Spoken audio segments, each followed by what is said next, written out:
Nagmamadaling bumaba sa bayan si Sandoval upang makabili ng gamot para sa kanyang asawang bagong panganak lang sa kanilang panganay. Subalit narinig niya ang naging usapan ng dalawang babae na noon ay katabi niya lang sa pila. Bumibili rin ang mga ito ng gamot at ayon sa isang babaeng kausap nito, mayroon daw pamilya ng mga aswang ang naninirahan sa gitna ng kabundukan. Pinangunahan daw ni Kapitan Tiago ang pagsugod sa nasabing tirahan ng mga aswang. Ang aswang daw na ito ay madalas nang bibiktima sa kanilang lugar. Kung hindi raw wakwak ang tiyan, ay nawawala naman daw ang puso ng mga taong natatagpo ang bangkay at halos hindi na makilala sa labis na pagkasira ng mukha nito. Ayon pa sa nagkukwento, bagong panganak daw ang aswang, kung kaya kailangan daw na mapatay na ito upang hindi na raw makapagparami pa ng kanilang mga lahi. Pagkatapos niyang marinig ang pag-uusap na iyon, bigla siyang kinabahan at napatakbo sa madilim na bahagi ng daang kasulukuyang kanyang tinatahak. Lakad-takbo na ang kanyang ginagawa, makarating lang sa kanilang bahay. Dahil malayo sa bayan ang kinatitirikan ng kanyang tahanan, kailangan pa niyang lakarin iyon ng halos 1 oras. Ito ay para makaiwas sa malupit na mga mata ng taong humusga ng dahil sa kanilang kapansanan. Kuba ang napangasawa niyang si Teresa at siya naman ay bulag ang isang mata. Madalas silang tampulan ng tukso at pangungutya. Minsan naman ay pinagtatawanan ng ibang tao ang tingin sa kanyang asawa. Isa raw itong halimaw. Hindi mawala ang kaba sa kanyang dibdib. Nanginginig ang kanyang tuhod at buo niyang katawan sa pag-aalalang baka napatay na ang kanyang mag-ina ng mga tao kasama na si Kapitan Tiago at hindi na maabutan pang buhay ang mga ito. Malayo pa lamang ay pilit niyang inaabot ng paningin ang kinatitirikan ng kanilang bahay. Sa isip-isip niya ay napanatag ang kanyang kalooban dahil wala siyang nakikitang mga tao sa labas. Subalit nagkalat ang matutulis na bagay, katulad ng kawayang madalas na ginagawang pagsibat sa mga aswang o mababangis na hayop. May mga dugo ang dulo ng mga kawayan. Ang pintuan ay nakabukas na at nasira ang pansarang kahoy nito sa labas. Kaya binilisan niya pa ang paglapit dito. Halos mapugto ang kanyang hininga sa labis na pag-alala sa kung ano nga ba ang sinapit ng kanyang pamilya. Pagdating nga niya sa kanilang tahanan ay mas lalong nangibabaw ang kanyang takot. Matapos mapagmasdang mabuti ang kakaibang itsura ng kanilang tahanan, sapagkat may mga patak ng dugo ang bawat malakaran niya papasok sa kanilang silid. Naiwan pang nakabukas ang pinto ng kanilang kwarto. Lumangit-ngit pa ang sahig na yari lang sa kawayan.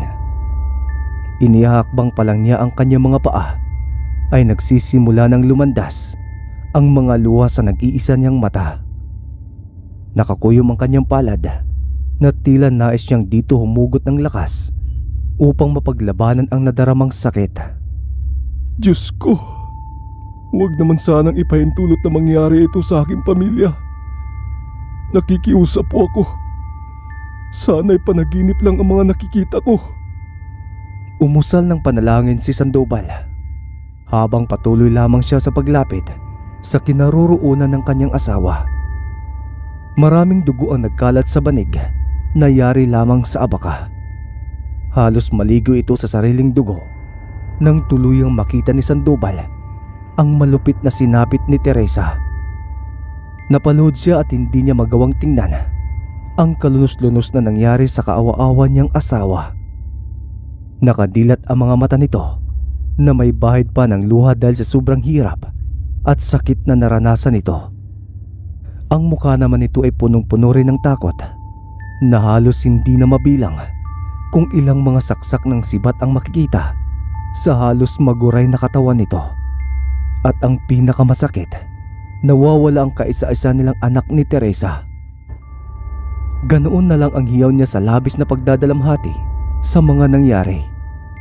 Hindi niya matanggap na iyon na pala ang huling araw na makakasama pa ang mabait niyang asawa. Pagkatapos mailibing ang katawan nito, ay hinanap naman niya ang kanyang anak sa buong paligid ng kanilang tirahan.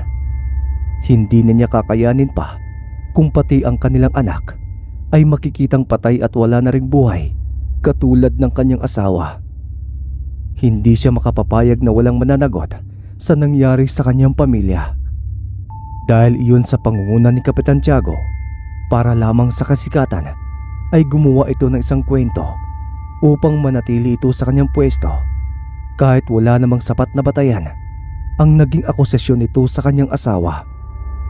Kapalit ng pagdurusa ng kanyang kalooban dahil nanatili pa rin siyang buhay at pinagdadaanan ng bigat sa kalooban niya na wala siyang nagawa para ipagtanggol ang kanyang kaawa-awang asawa. Isinusumpa niyang magbabayad ang lahat ng mga tao na may kinalaman sa mga nangyari. Magbabayad silang lahat at buhay din na magiging kapalit kasama na ang kanilang buong pamilya. Masyadong dinadamdam ni Sandoval ang pagkawala ng kanyang asawa at anak. Nawala na rin siya ng ganang mabuhay at halos gabi-gabi nilulunod niya ang kanyang sarili sa alak. Hindi na rin siya kumakain at palagi na rin natutulog sa kung saan inilibing si Teresa. Kinakausap ang krus na yari sa kawayan na tila nasisiraan ng bait, na animoy nabubuhay pa ito at madalas pang yakapin iyon habang umiiyak. Napuno ng galit at pangungulila ang kanyang puso. Kaya isang gabi kung saan bumuhos ang malakas na ulan, dumadagundong ang kulog at gumuguhit ang kidlat sa kalangitan, ay halos malubog na sa putik ang nangihinang katawan ni Sandoval. Nanginginig sa sobrang gutom at mataas din ang kanyang lagnat. Ngunit sa kabila ng kanyang mga nararamdaman ay nagagawa niya pa rin na magpakalango sa alak. Nagsasalita siyang mag-isa at minsan pa'y niyayakap ang mga lupang lumalambot dahil sa tubig ulan. Mahigpit na hinawakan niya iyon at humihingi ng tawad sa pangiiwan niya sa kanyang mag-ina. At dahil sa nararamdamang gutom, pati ang pagong na naglalakad sa kanyang harapan ay nagawa niya itong patayin at gawing hapunan ng gabing iyon. Winakwak niya ang laman niyon at sinimsim ang dugo pati bituka. May kung anong bagay na matigas na parang bato ang kanyang nakain at nalunok dahil sa labis na ang pagkalam ng kanyang sikmura. Kung kaya naman, itinuloy pa rin niya ang paglantak sa natitirang laman ng pagong. Ngunit walang kaalam-alam si Sandoval na isang pambihirang pagong ang kanyang nadampot. Ang pagong na yon ay mayroong bertud sa katawan. Nagdadala ito ng pambihirang lakas ng katawan at liksi sa pagkilos. Hindi katulad ng paniniwala ng iba na ito raw ay nagdadala ng swerte sa makakakuha nito. Bukod pa roon, ito ay mabisang pangontra sa mga aswang, panlaban sa mga malulubang sakit, at higit sa lahat, nalalaman nila kung aswang ang kanilang kaharap dahil umiinit ang kanilang katawan habang nilalabasan ng mga butil-butil na pawis. Ito ang nagiging palatandaan na malapit lamang sa iyo ang aswang. Ngunit ang aswang na nambibiktima sa mga tao ay isa ring katulad nila. Nakikihalubilo sa mga tao at kaya rin makatagal sa bagsik ng sikat ng araw. Wala itong pinipiling bibiktimahin. Lahat ay kinakain nito, basta lang kumalam ang kanilang mga sikmura. Ang aswang na ito ay mahirap puksain, na kung tawagin sa kanilang lugar ay sabusab. Hindi katulad ng ibang aswang, ito ay walang kakayahang magpalit ng anyo. Kakaiba lang ang paraan nila ng pagkain sa kanilang mga nagiging biktima. Winawasak nila ang laman at dinudurog na parang walang ngipin ang kakain. Gamit lamang ang matutulis na kuko at dinudukot nila ang mga malalaman na bahagi sa katawan ng tao at sa kanila iyon lalantakan nang nakasubsob sa kanilang palad. Kung kaya ito rin ang naging pangalan ng aswang na ito. At ang kahinaan nila ay ang mutyang itim na bato sa kanilang katawan. Sa loob ng 50 taon kailangan nilang makahanap ng mapaglilipatan ng mutyang ito. Dahil kung hindi nila iyon magagawa, ay unti-unting kakainin ng mutya ang kanilang mga laman loob hanggang sa ito ay mamatay at maglaho. Mauubos ang kanilang lahi hanggang sa tuluyan na silang mawala sa mundo. Sa gayong paraan, ang pinakamahirap sa kanilang kalagayan, lalo na't hindi sila maaaring maglipat ng similya sa mga babae, sapagkat agad din nila iyong ikakasawi. Kaya hahanap sila ng tao na kailangan nilang pagpasahan ng mutya. Ang taong tatanggap ng kanilang mutya ng bukal sa kanilang kalooban, sa ganoong paraan lamang maaaring ipasa ang mutya. Tumila na rin ang ulan at natigil din ang umpugan ng kanyang mga ngipin dahil sa labis na nadaramang lamig dulot ng tubig ulan sa gabi. Magmula rin ang trahedyang yon, biglang naglaho si Sandoval at naging panakot sa iilan ang kanyang naging kwento. Kinakatakutan din ng mga tao ang pangangawi sa kagubatan dahil ayon sa ibang mga kalalakihan na minsang napadpad sa lugar, nakikita daw nila si Sandoval na may kakaibang itsura. Nakakatakot ang mukha nito na kahawig ng isang pagong at nambibiktima raw ng mga taong akala nila ay kasamang pumatay sa kanyang asawa. Naging alerto sila sa bangis ni Sandoval, lalo pat alam nilang lahat na ang bertud ng pagong ay nasa lalaki. Takot sila sa galit at paghihiganti ni Sandoval. Nagdulot ng matinding takot sa kanilang baryo ang muling pambibiktima ng aswang. Mayroon kasing lalaki ang natagpuan sa tabi ng ilog. Wakwak ang kanyang tiyan at nawawala ang kanyang puso. Nagkalat din ang mga nagguray-guray na laman nito. Kaya marami sa kanila ang pinaghihinalaang pumaslang ay walang iba kundi si Sandoval bilang isang aswang na sabusab. Hoy, Kuba!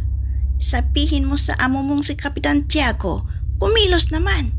Huwag puro sahod lang ang kanyang bantayan. Aba, baka isang araw magising na lang siya. Unti-unti na palang nauubos ang kanyang mga taong nasasakupan. Singal ng babaeng si Aling Tekya. Dumura pa ito sa harapan ni Kaloy na para bang kasalanan pa niya ang mga nangyayari. Alam din ng mga taong hindi maganda ang pagtrato sa kanya ng kanyang ama. Kaya kung sasabihin niya ang mga sinabi nito, baka lamang siya ay mapahamak at madagdagan ang latay niya sa katawan. Mahapdi pa iyon at hindi pa rin naghihilom.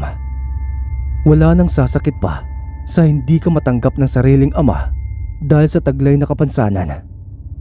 Hindi po Kuba ang pangalan ko. Kaloy po. Pagtatama niya sa sinasabi ni Aling Tekya sa kanyang pangalan. Masakit iyon sa kanyang pandinig at madalas pinagsisimula ng dahilan upang makipag-away. Sa halip na ipagtanggol siya ng kanyang ama, madalas ay siya pang napapagalitan at binubugbog nito.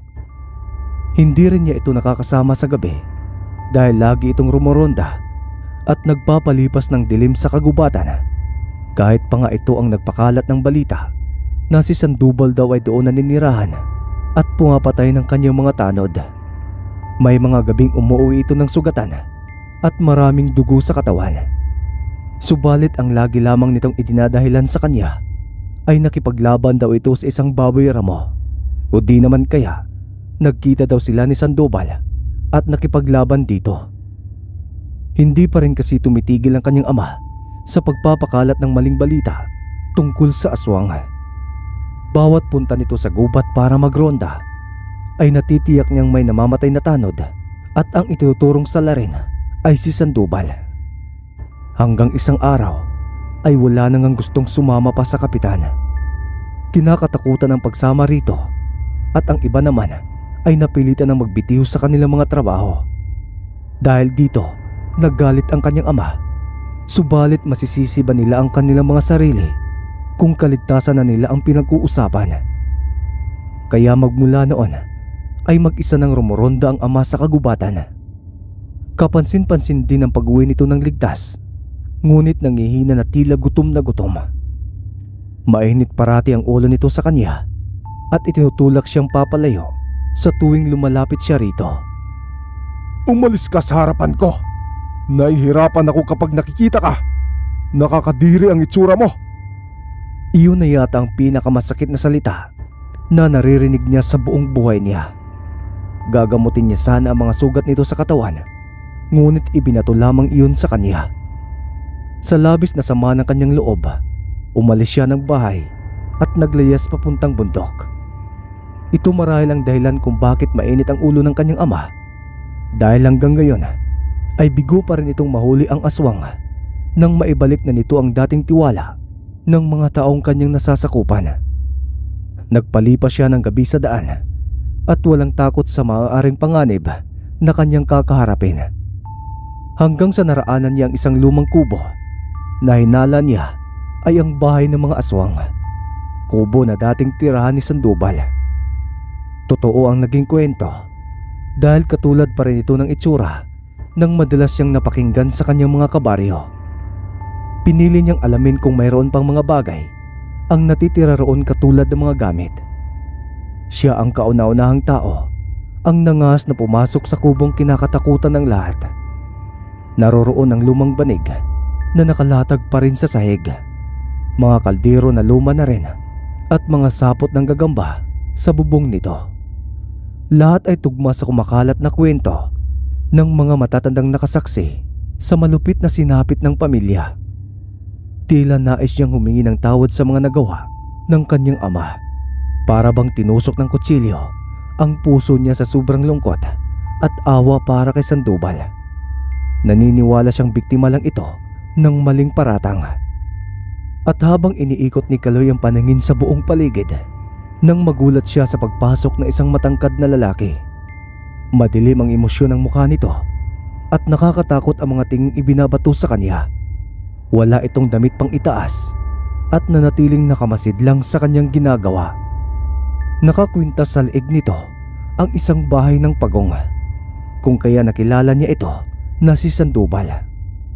Ngunit hindi naman ito mukhang aswang, ngunit isang ordinaryong tao lamang na nagtataka dahil naroroon siya sa tahanan nito.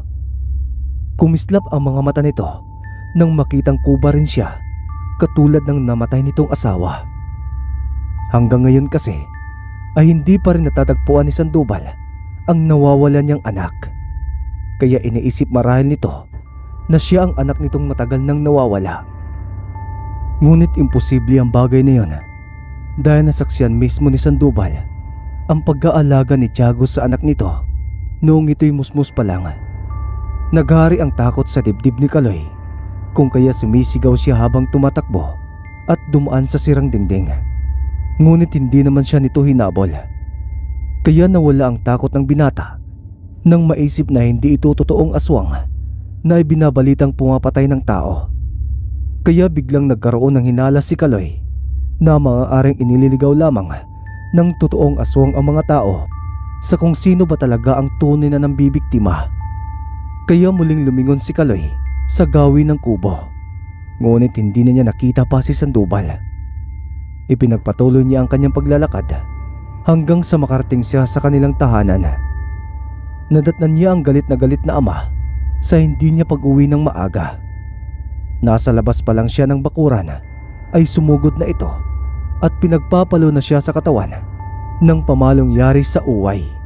Napakasakit niyon at may mga latay pang naiiwan sa bawat pagkagupit nito sa kanyang katawan. At tila ba wala itong pakialam kung saan siya nito tinatamaan. Napahagulgol na lamang siya ng iyak dahil sa labis na nararamdamang sakit. Minsan nga'y tinatanong niya ang kanyang sarili kung bakit kailangan pang isilang siya sa mundo. Kahit normal na pangangatawan lang sana ang ibinigay sa kanya at hindi isang kuba para madama man lang niyang matamasa ang pagmamahal ng isang ama. Sa huli, nagkakasya na lamang siyang matulog sa labas ng kanilang kwarto. Walang kumot, unan at maging ang kulambo ay hindi siya nito binigyan. Nakahiga lamang siya sa walang bubong na balkon, nakatingin sa langit at walang patid ang pagpatak ng kanyang mga luha, habang damang-dama niya ang pananakit sa maambok niyang likuran. Nahinto lamang ang kanyang pag-iisip nang mula sa labas, sa madilim na bahagi ng mga puno, ay natanaw niyang muli ang lalaki sa kubo. Hanggang sa kanilang tinitiran ay sinusundan pala siya ng tao na nakilala lamang niya sa pangalang Sandoval. At dahil maliwanag naman ang sinag ng buwan, nilapitan niya ito at hindi siya nakaramdam ng takot sa pinaghinalaang aswang sa kanilang lugar. Tila hindi ito makapapanakit ng tao batay sa nakikitang kilos ng Ginoo. Mayroon itong iniabot na mga dahon, dinikdik na iyon, at may langis ng kasama. Lumapit ito sa kanya at inalalayan pa siyang umupo sa putol na kahoy ng mangga. At doon ay ito mismo ang gumumot sa mga sariwa niyang sugat sa kanyang buong katawan. Hinubad nito ang kwintas na nakasabit sa leeg at inilapit iyon sa kanya. Ayaw niya sanang tanggapin ang bagay na iyon dahil magmumukha siyang katawa-tawa kung makikita siya ng ibang tao na suot niya ang bagay na iyon. Ngunit dahil mabait naman sa kanya si Sandoval, nakangiti niyang tinanggap ang ibinigay nito sa kanya. Para bang lumakas ang kanyang katawan at gumaan ang kanyang pakiramdam nang maisuot niya iyon sa kanyang katawan. Salamat po sa tulong niyo.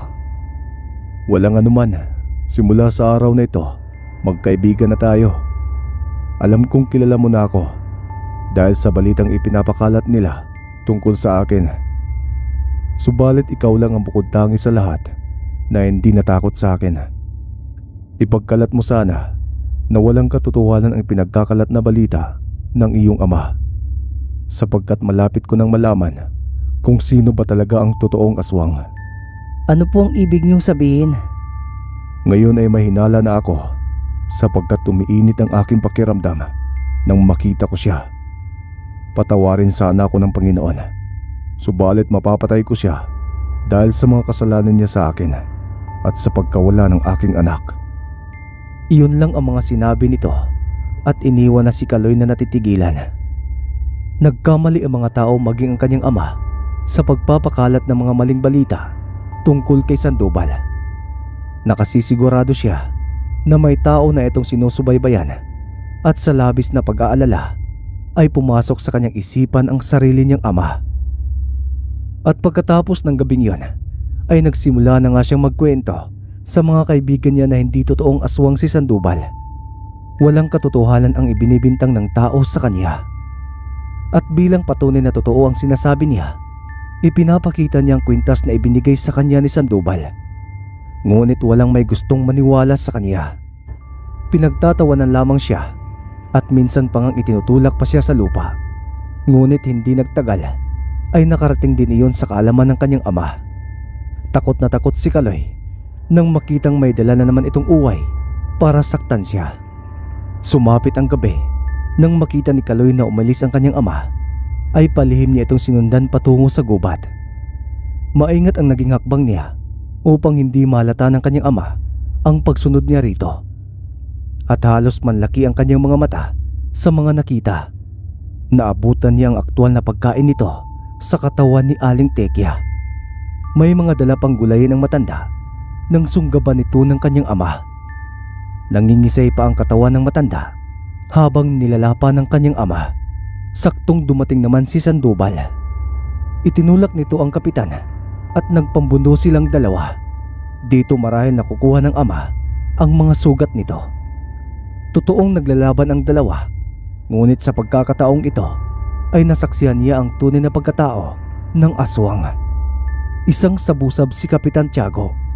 Nang masukol na ni Sandoval ang kanyang ama, ay tumakbo siya upang humarang sa pag-atake nito sa kapitan. At sa pagharang niya ay tinamaan siya ng sandatang sibat sa kanyang balikat. Bumaon iyon at umagos ang kanyang dugo. Nagulat naman si Sandoval sa biglaang pagsulpot niya. Nakita niyang labis na pag-alala sa mukha ni Sandoval at maging ganoon din ang kanyang ama. Subalit nakabawi si kapitan at napahagalpak ng tawa. Ngumiti ito ng may isang tagumpay at kalakip ng isang madilim na katotohanan. Kumusta ka, Sandoval? Sarili mong anak ang iyong nasibat. Kaya gulat na gulat si Kaloy sa kanyang mga naririnig. Ang katotohanan si Sandoval pala ang siyang tunay niyang ama. Kung gayon ay si Kapitan Tiago ang pumatay sa kanyang ina at nagpasakit sa kalooban ng kanyang sariling ama. Ang pamilyang mayroon sana siya ay sinira ng sakim na aswang na ito. Kaya sa labis niyang galit laban dito ay binunot niya ang nakabaong sibat sa kanyang balikat at siya mismo ang nagbaon nito sa katawan ni Kapitan Tiago. Paulit-ulit niya itong binabaon na katulad ng dinanas ng kanyang ina. Mga kaapihang ginawa nito sa kanya at sa pagsira nito sa buhay nila. Nagulat si Sandoval sa nagawang iyon ni Kaloy. Ang nawawalan niyang anak, ngayon ay ito mismo ang naghihiganti para sa kanya. Umiiyak itong lumapit sa kanya at yumakap ng buong higpit at punong-puno ng pananabik. At habang yakap-yakap ni Sandoval ang anak na may pananabik, ay pinagmasdan niya ang wala ng buhay na kapitan. Walang nakakaalam sa mga nangyari ng gabing yon at ang lahat ay namuhay ng mapayapa dahil nawala na ang aswang at nagpakalayo-layo sa lugar ang mag-ama. Pagkatapos nilang dumalaw sa puntod ni Teresa, ay masayang magkasamang umalis ang mag-ama. Naiwan ang isang kwento na ang bertud ng pagong ang tumalo sa aswang na sabusab. Magmula rin noon, sa bayan ng Kapalongga ay inaalagaan na ang mga pagong at ginagawang bantay laban sa mga aswang na sumasalakay sa gabi. Ang dating tirahan ni Sandoval ngayon ay ginawa ng bahay panuluyan ng mga turistang nais masilayan ang kagandahan ng dagat sa Palong Albino Beach, kung saan nagsimula ang pagong na may dalang bertud.